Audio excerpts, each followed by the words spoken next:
Días, señor Almeida, gracias por estar con nosotros a esta hora de la mañana. Deseamos conversar con usted sobre varios tópicos que tienen relación directa con el trabajo de la Asamblea. Bienvenido, buenos días.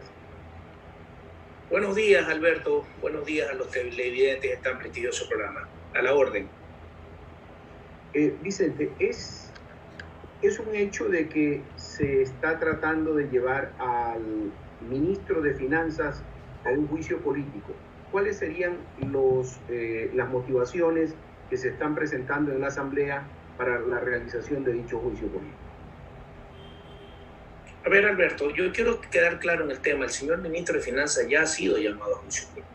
Ya hay varias organizaciones políticas, entre las cuales estamos nosotros, como Partido Social Cristiano, que hemos pedido la comparecencia de él. Y él ya la semana pasada estuvo en la Asamblea Nacional compareciendo ya algunos temas como el artículo 11 de la ley de apoyo humanitario, que fue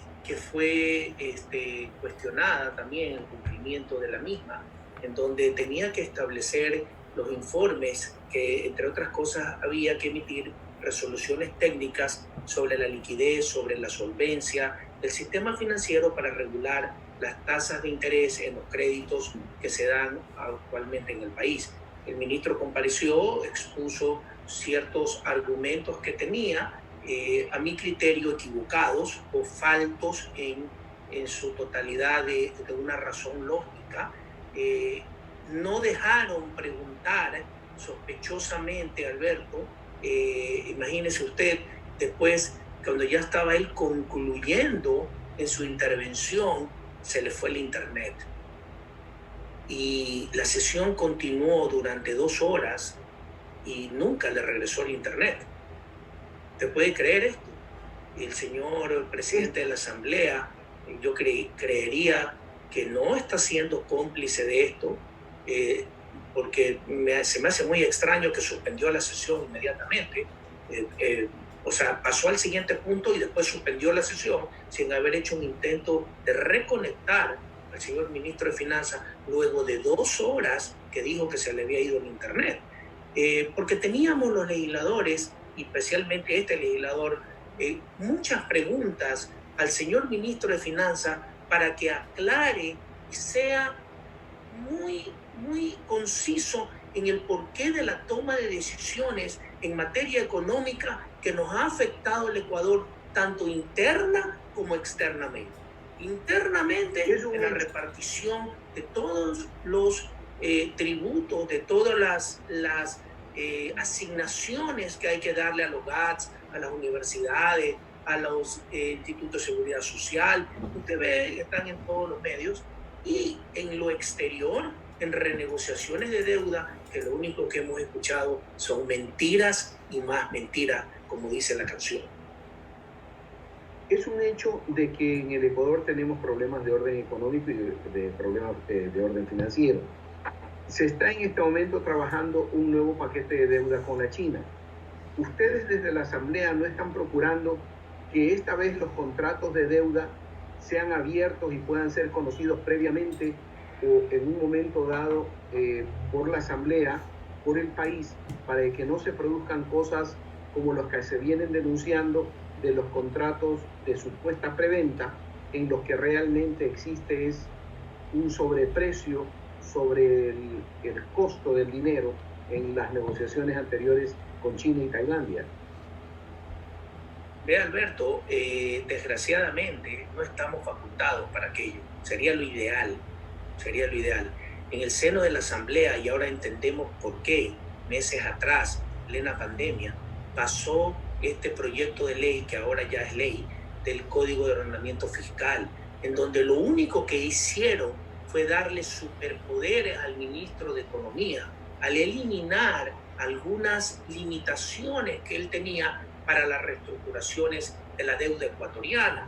Hoy por hoy, él, y vuelvo a decirle, con el anulamiento de la Asamblea Nacional, porque la votación fue a favor de esta ley, ahora entendemos por qué, con tanto reparto de hospitales, con tanto carnet de discapacitados, ahora sabemos por qué se miraron algunas conciencias en la Asamblea Nacional y algunos bloques que siempre han dicho que participan del bienestar del pueblo ecuatoriano y que han sido pro empresarial y pro económico se irán. Entonces, yo creería que por legitimidad de las acciones que se debe de tomar, el señor presidente de la República debe de exigirle que debe de transparentar las negociaciones que se comiencen a hacer y no hacernos conocer después de que los paquetazos ya los han hecho y después de que los acuerdos ya los han firmado, porque eso es lo que está pasando. Yo creo que lo que usted dice es lo correcto. La Asamblea Nacional debe de conocer antes de que se firmen para poder aprobar estas malavidas negociaciones, que yo no creería que hay corrupción, pero sí creería que hay una incapacidad terrible en la forma como están negociando ante los organismos internacionales. Es real de que la Asamblea tiene una función que deriva de la ley o que parte de la normativa constitucional, pero tampoco es menos cierto de que la función esencial de la Asamblea es una función política. Dentro de esa función política no se puede lograr un acuerdo político con los diferentes bloques a efectos de lograr determinar de modo fehaciente la manera en la que se está negociando toda esta deuda para el país. Todo es posible en la Asamblea Nacional en tanto y en cuanto tengamos transparencia y nuestros compañeros legisladores no se presten para estas componendas legislativas que le hacen mucho mal al país. Que no hayan vuelvo a decir, estos repartos de hospitales para que se miren las conciencias. En la Asamblea Nacional somos la primera institución, el primer poder del Estado. ¿Cómo va a creer que no? Claro que sí, pero hay que tener la voluntad de los asambleístas, de los legisladores, y eso debe de ser lo que prime en el espíritu de cada legislador en el Ecuador. Pero no ha sido así, no ha pasado esto. Le han hecho un juego al ministro de Economía, al gobierno nacional, en la aprobación de leyes que lo único que han venido y que han traído es desazón, es pobreza, es chirez, es desempleo en el pueblo ecuatoriano, Alberto. Ante eso no podemos hacer, la Asamblea legisla en base a mayorías. Dentro de esas mayorías no está considerada la opción de poder tener un acercamiento directo con el presidente de la República a efectos de lograr precisamente que se conozca cuál es el proyecto de reestructuración de la deuda, por una parte, y por otra parte, ver cuál es la proyección de endeudamiento del país para el periodo que queda, que falta aún. Vea, en la vida yo siempre he dicho la practicidad es lo que debe demandar, hay que ser realista. A 9 meses de que este gobierno se vaya, cuando ya lleva transcurrido casi el 80%, y el señor presidente de la República no ha dado paso a estos diálogos, no ha dado paso a estas consideraciones, ¿usted cree que en la parte final, a las puertas de una contienda electoral, vaya a haber esa voluntad? Ojalá lo hubiera. Y hacia eso lo único que podemos hacer es apelar a la sensibilidad del gobernante, del presidente, que es el que maneja la política económica de este país. Yo tengo mucho miedo de que las acciones que se tomen en los próximos meses sean solamente para endeudar más al país. Este gobierno está de salida, Alberto. Yo no creo que aquí estén pensando en reestructurar un modelo económico.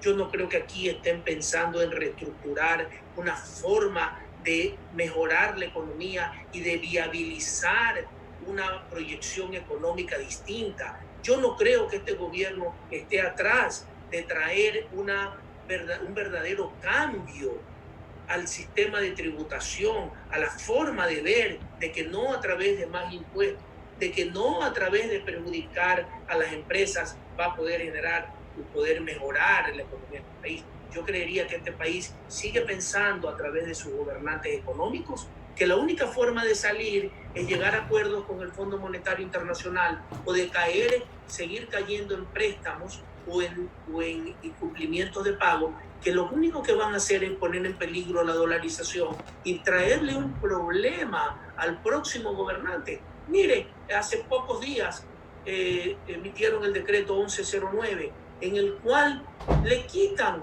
la poca liquidez al que ha sido eficiente.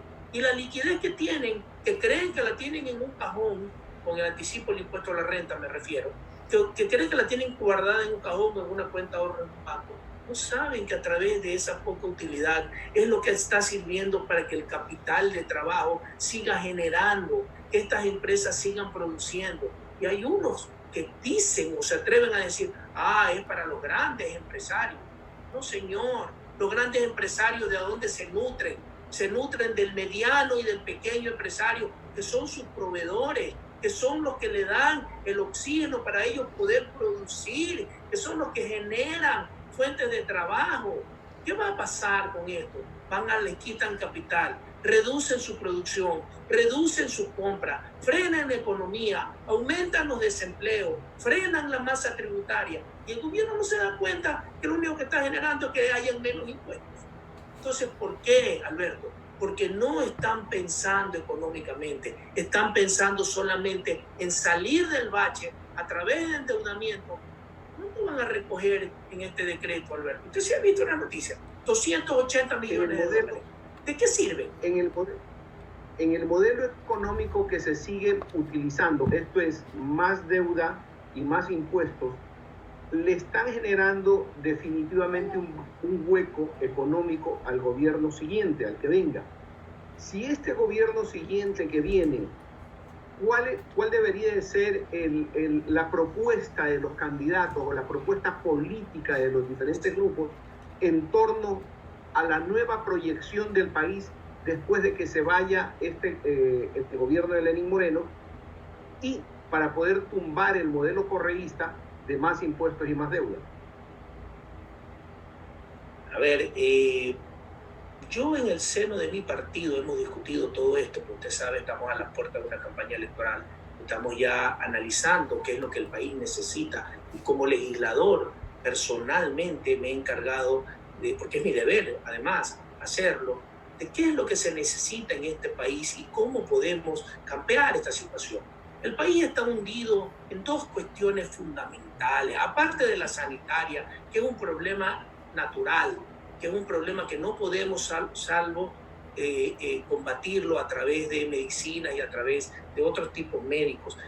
El país está hundido en dos cosas: en la corrupción, Alberto, que es lacerante en todas las instituciones del Estado, todos los días con casos de corrupción, y dos, en la parte económica. Hacia allá deben de apuntar las propuestas de los nuevos candidatos presidenciales, de decirle al país qué va a pasar, cómo va a combatir la corrupción y cuáles son los planes para poder reestructurar un sistema económico, un sistema productivo que genere al sector agropecuario, ganadero, al pequeño artesano, al emprendedor, al mediano empresario y, ¿por qué no, al gran empresario? De una economía globalizada que nos lleve, oiga, es tan sencillo pensar que todo esto nos pueda llevar a que haya una comunidad de ecuatorianos, de los 15 millones, 17 millones de ecuatorianos que somos, en pensar en unidad de país y comenzar a generar una economía que genere empleo a través de ¿qué? De mayor producción, de mayor dinamismo, de mayor liquidez, de mayor consumo, de mayor tributación, de honestidad en la distribución de los recursos económicos, de eficiencia en la reestructuración de pago. Es tan difícil pensar que eso lo podemos hacer, pero eso no va a pasar en los últimos 9 meses de gobierno.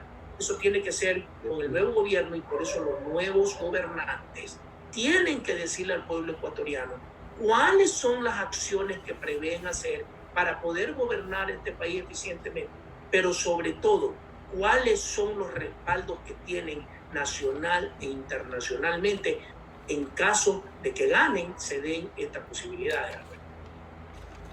Muchas gracias, Vicente, por estar con nosotros a esta hora. Muy agradecido, criterios sumamente claros en torno a la posición económica del país. Vicente, hasta otro momento. Estuvo con nosotros Vicente Armenta.